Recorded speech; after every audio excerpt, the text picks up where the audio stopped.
I didn't choose the van life chose me. Something I'd said often, as it was the outro to all my YouTube videos. I've been living in my van for roughly 8 months, and I'm done after this. The day was like any other day. I woke up and started my boring antisocial life I loved so much. I edited a few videos, ate some leftover meatloaf, and played some video games. You know, the basics. I parked the van on the side of a campground up near the Colorado Rockies. It was getting late, and I wanted to use what sunlight I had left to set my camp. The snow was pretty low at that point, probably from a snowfall a few days prior. I got out my fire pit and got a little fire going. I was the only vehicle at the car lot, but I guess it didn't seem that weird because it was in the middle of nowhere. As the night grew near, I received a warning on my radio about a blizzard that was due to hit in the next hour. I put my things away and got into my van, bracing for the blizzard. I wasn't too worried as I had a propane heater inside the van just in case it got too cold. The blizzard hit, and it hit hard. The wind rocking my van, snow covering the windows and sealing me inside the van. I panicked a little, I'll be honest, the thought of freezing to death flooding my thoughts. I remember laying in bed with my blankets wrapped around me and dozing off. At some point it got really quiet, so quiet it woke me up. I figured the wind had died down and it finally settled, so I sat up. I wondered if I should go access the situation and see how bad it was. I'd say it went on for about 3 hours, so it got pretty deep. I decided to make some coffee and warm up before I went out. I started to get dressed and put on my boots. Just as I put on my boots, a noise catches my attention.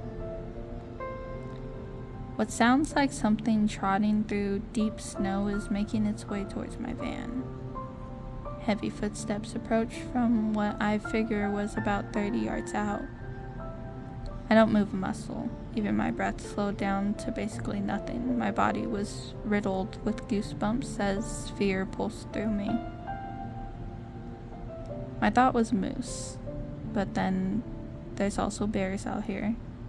I couldn't see anything through the thick snow lining my windows. The footsteps were about 10 yards away at this point, still making their way towards me. My body begins to shake violently. I'm not sure if it was from the cold or the fear, but I couldn't stop. I could hear what sounded like humming coming from the direction of the noises. It was very low and didn't really sound like anything I knew. It was getting closer and closer. The humming and the footsteps were about 5 yards away now, and I was almost certain this was no moose or bear. The footsteps stopped right outside the rear of my van. The only windows I have are the front seat windows, so I couldn't see outside. A voice breaks the silence, cold and small. "Hello in there. May I have a word with you?" it said in a voice from what sounded like a little girl. I almost melted into the ground at that point. My body was absolutely trembling, sweat pouring out from all over my body. Terror doesn't describe the feeling I had in that moment. I remained silent, refusing to utter even a breath. Now I really knew it wasn't an animal. First of all, the walking sounded way too heavy to be a little girl. It's almost 1 a.m. right after a bad blizzard, and it's out in the middle of nowhere.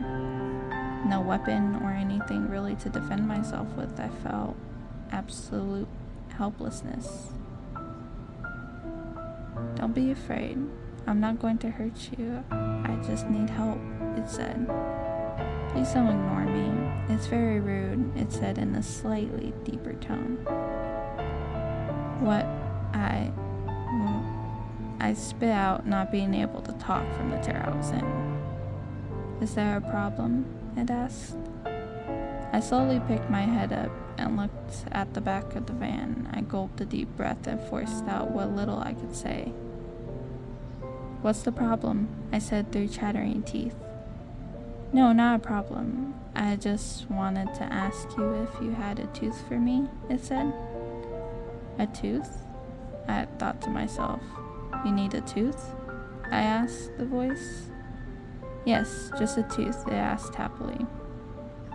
My mind was in a million different places at this point. Who the hell was I talking to? What did they want with a tooth? Was this some sort of monster you hear about in some travel channel show? I wasn't really sure what it was, but I was afraid nonetheless. I began to reason with myself. Maybe another car pulled up and I didn't realize it, and they wanted to play a prank on me because they recognized the van. I don't have a tooth. Can you please go away? This isn't funny, I said. The sweet voice that asked so kindly for a tooth moments ago changed almost immediately into a twisted, dark, deep voice like some kind of demon. Give me one of your teeth willingly, or I will rip the teeth from your skull one by one, it yelled. I began to search through my van for a weapon, something I could fight this thing with if I had to. All I had was a hammer that was stashed under the engine hood in the front seat. I raised the hood and grabbed a hammer. I stood in the van, hammer in hand like some dollar store Thor. I turned around, and that's when I remembered the shark tooth hanging from my visor.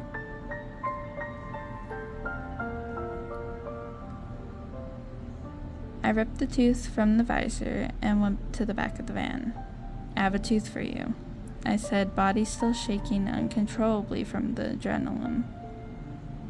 Throw it out now, it yelled again, so loud it shook the van. I slid the van door open, only to be met with a wall of snow. I stuffed the tooth into the snow and slid the door back and closed it and locked it. A loud bang on the back doors and a loud scratch followed all the way from the back to the side of the door and stopped. Thanks for the tooth, it said, back in the little sweet voice from before. The humming began again, and the loud, heavy footsteps made their way away from the van. I curled up in the fetal position on the ground of the van until I couldn't hear the footsteps anymore. I jumped up, turned the engine over, and began to let it heat up. I sat there for about 15 minutes, then I began to drive back home. From my last day as a van life YouTuber, I'm still not sure what to chalk it up to, but I don't see myself going around the Rockies ever again.